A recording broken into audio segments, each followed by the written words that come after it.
วิธีเฮ็ดบิลขาย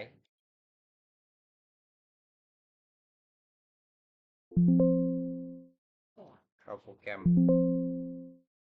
เข้าการขายเข้าใบบิลขายกดเพิ่มใหม่เพิ่มชื่อลูกค้าถ้าเป็นลูกค้าใหม่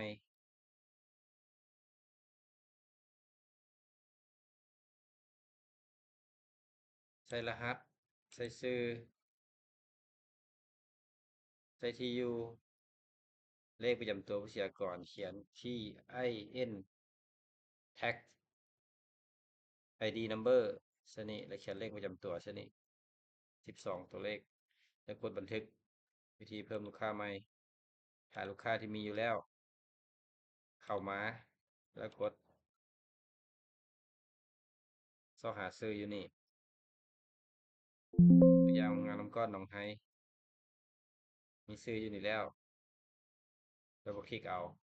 แปลงซื้อที่อยู่ให้มันตรง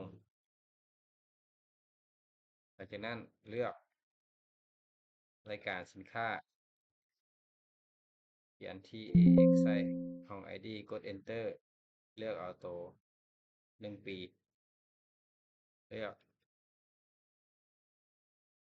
เลขบัญชี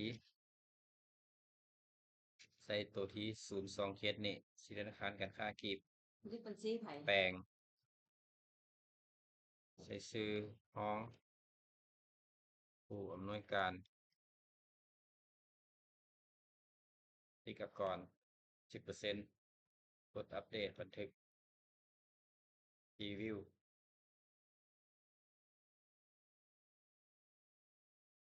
ครบแล้วปริ้น